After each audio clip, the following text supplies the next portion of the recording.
Okay, let's go ahead and get started. I'm very happy to welcome today Marie Arcos, another alum of the Graduate College of Social Work, to join us for a conversation on COVID-19. Marie, can you tell us a little bit about you when you graduated and what your role is, what your normal job was prior to the pandemic? Okay. So I graduated in 1996 from U of H, and so that was an exciting time for me because I was full-time school, I was working full-time, I was on a scholarship, which was amazing, and then I was also a big volunteer with one of our large organizations. So anyway, I remember sitting on the satellite hill, studying, taking calls on those big cell phones back then, and doing my job. So I have great memories of being in the Graduate School of Social Work. So, but it's some time ago. In my current role right now with the YMCA, pre-COVID was Vice President of Government and Community Affairs. And I've been with the Y for 24 years, with 6 years as a volunteer, a board volunteer, and then I was hired on to serve as an executive director in the north side of Houston, a community that's very underserved and under-resourced. So what's your job like now? How are you and how is the Y responding to the pandemic? I think this is something I'm really interested to hear and interested to share with our alums and community members, because I don't know that everybody really understands the extent of work that the Y does and how involved they've been in the pandemic response. So part of the work that the YMCA was doing pre-COVID that people don't know much about is our work around immigration, newcomers. We're in 23 different apartments doing outreach work, along with the work that we do in our wellness programs and our centers and our after-school programs and our teen programs, seniors. So those are the things people know us mostly for, youth sports, but they weren't quite aware that the work that we did out in the community. And so we were working to elevate that brand pre-COVID. So what happened, we are a large organization. There's 4,300 staff people. We had to furlough so many of the part-time staff and part of our full-time staff. But what we realized quickly was that there was this food insecurity need, and we have great partners. And so the food bank reached out to us and said, hey, can we leverage the resources that you have in manpower and facilities to help us get the food out? So what the Y did is we quickly reorganized our teams. We kind of we closed all of our Ys, and then we restructured. We had a community care team, and that was my role, was to help lead that team. And what we did was address food insecurity. We were working on programs to reduce senior isolation, and then also helping to connect things like the blood bank and things like that the community was needing the Ys parking lots or facilities for. So that's what happened for the past 12 weeks, was working in that area. And in that time frame, under the food distribution component that the Y is still currently doing, we're over to serve 460,000 individuals, about 5.5 million pounds of food. And then also we've had about 22 different partners. So anywhere from the food bank to the census folks, to our law enforcement that have made all those food distributions go really smoothly. Right. Wow, that's a lot. That's a lot that you've been able to take on. Yeah. What would you say? What are you seeing out in the field? What are you seeing your clients experiencing? What kind of issues are they dealing with? Yeah, well, one of the things that we talked about more recently was that because we've had this social distancing and physical distancing, we're not able to have a lot of conversations with the folks that we're serving, which is kind of weird, right? Because we're a very relational organization. We're about serving people, talking to people. So in these lines where 800 cars are coming through 3 or 4 times a day at different locations, we don't get to have conversations with them, right?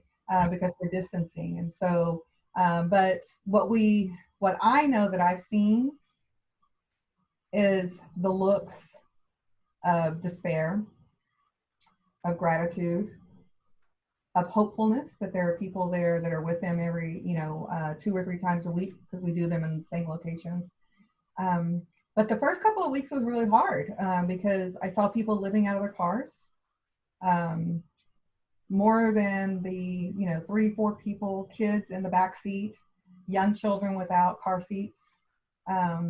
and just people cramming into cars trying to come in and get whatever they could from the food distribution sites. And so anyway, so that was very disturbing and very hard to watch and to see. But what we tried to do with our staff was to make sure that we were taking care of them, to make sure their mental health was being cared for because of what we were seeing, and not able to do much about it other than just be there every day.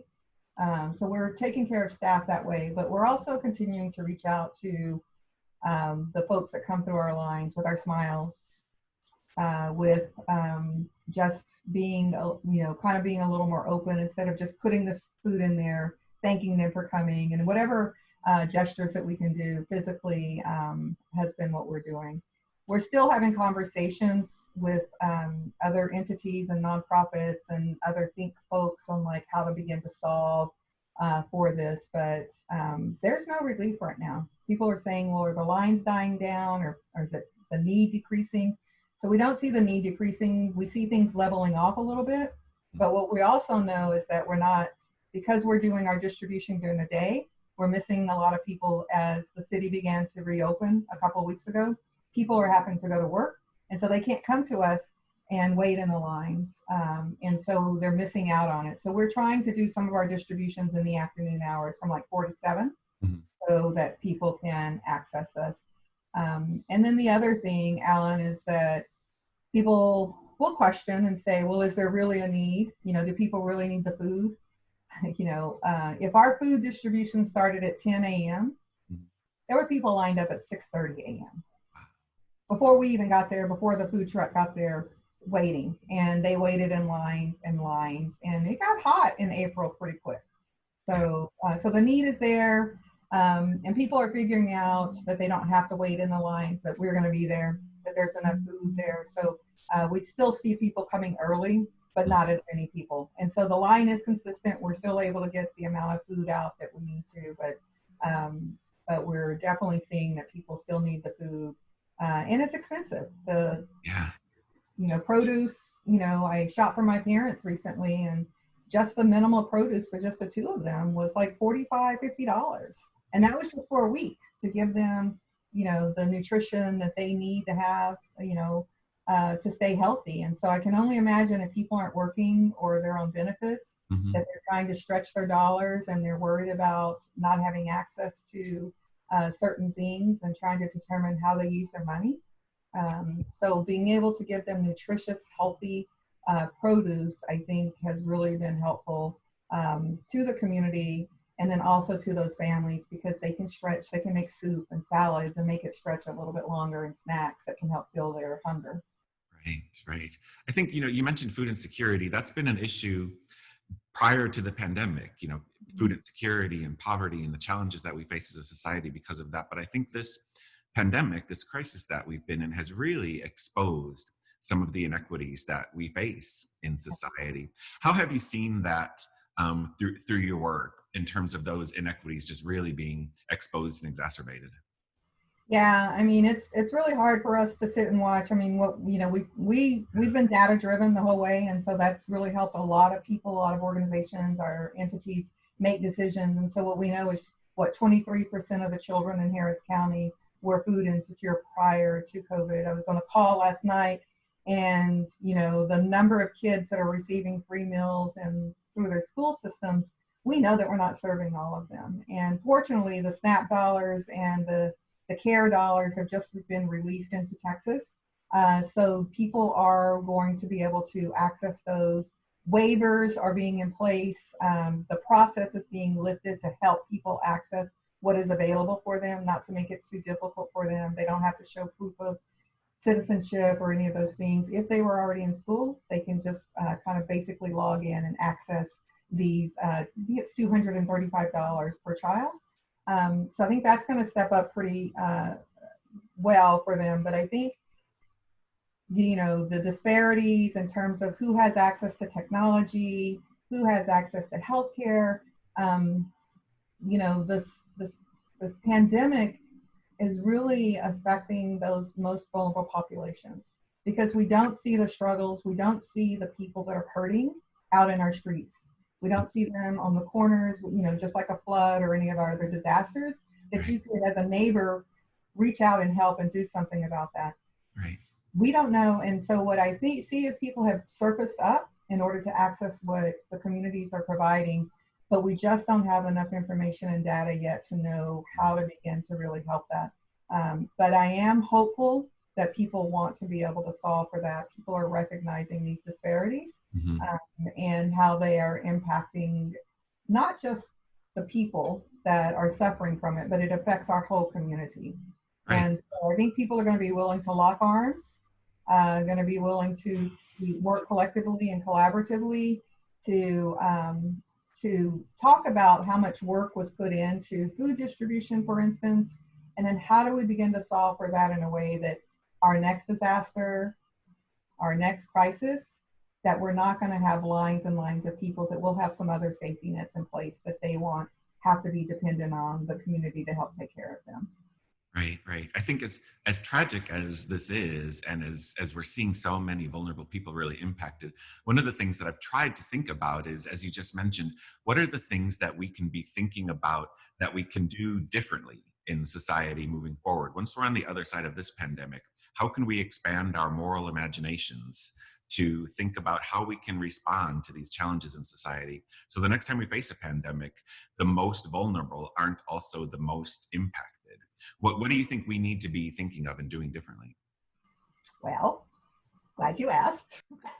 So one of the things that I think is that we've got to work better together, right? We have to share data. There's data out there. I mean, it's not like the kids weren't going to school, right? And a lot of what I'm talking about is focused on children and families. And we know that and I think that for the seniors, I think there's a better grasp on how to get meals to them and how to address them and how to take care of them. But I think it's more of our families and children that are suffering the most. But I think we have to be able to share data. We have to be vulnerable with each other to say, our system just isn't right. We're not sure of the data, right? So I think we have to be able to open up and say, we need help assessing this data and then what to do with it. I think we need to be able to share the data. I don't really believe that people need to be labeled or have an ID around with them. But if a family is already enrolled in our free and reduced lunch programs, and there's a code or something that goes along with them, and that if we don't have to put a stigma on it, but it's a way to help guide them and navigate them through other systems, then we should be probably, I think in Harvey, we called those community access networks or something. So we need to be able to figure something out like that can help people have dignity, be treated with respect when they need certain things, but we don't have to run them through the rakes, in order for them to access certain things. I remember the first week when we started the food distribution, because waivers came into place and their federal dollars, we used to have to ask them their name, their age, who lives in their household, their address, their zip code, their income level, right? And then when this waiver came in, all we had to do was ask them their zip code and how many people they wanted food for in their family. That's it. But then the waiver expired and we had to go back to this long form again, right? I think those are the ways, and sharing data, being open to exposing ourselves to where we have room to grow, and then working collaboratively and also engaging the people that are benefiting. We can sit here and talk about how to fix things, but if we're not asking them and we're not getting their input, then we might just be creating things that really aren't that workable in the future. Right. Yeah, that's a great point. And it's just to remember, it shouldn't be as hard as it is to help people in need. So last question, what can we do to help? What can the community do to help YMCA in their efforts, particularly if they're not able to leave their homes? If they are able to leave their homes to help, what can they do? But if they're not, what can they be doing to help? Well, I think one of the really good things, we talked a little bit about how the Y switched gears, and we're still in that. We're just reopening June 1st, and we're opening just a few centers where everything's going to be outside. Nobody's going to be happy, I don't think, because they think it's just going to be, we're opening and we're going to go get on the treadmill and do what they used to do, and it's not happening that way. But I think, checking out ymcahouston.org. We have a Y360 platform, which was going to take a year to launch. We've been able to launch it in just a couple of weeks, fast forward, and I call it warp speed. But there are some mental health pieces in there. There are drowning has always been concern in Texas for children, but we have some safety tips on there on drowning prevention because more of our families are at home in their pools or in our apartments. There is information on there how to protect the children. And then we have some mental wellness components on the Y360. So I think as community, if we can educate ourselves on some of the resources that are out there and begin to share them. I'm guilty. For 10 of the past 12 weeks, I didn't utilize any of the Y360 platform for yoga or meditation. And I just started using it last week, especially as we're sitting on Zoom calls. We need to stretch and we need to stretch those hip flexors. And so there are some really some short 10-minute videos to help us with that. But I think as a community, if we can, I think it's really simple. If we just reach out to our neighbor, our next door neighbor, take care of our family. But if we just ask our neighbor, how are you? And if that neighbor asks their neighbor, and I think that's what social workers do, right? I don't think there's a social worker that's living in the city of Houston right now or nationally that hasn't asked their neighbor or their block how they can help. But if we can model that and we can extend that way of being generous and hospitable to our neighbors, then maybe it can continue to kind of free flow. So That's a great reminder of what we should all be doing. Okay, thank you, Marie. I really appreciate your time today. I think this information is really valuable to all of our alums in our community who are out there to know what's really happening, know what some of our most important community agencies are doing in the field. So I really appreciate you taking the time to do this today.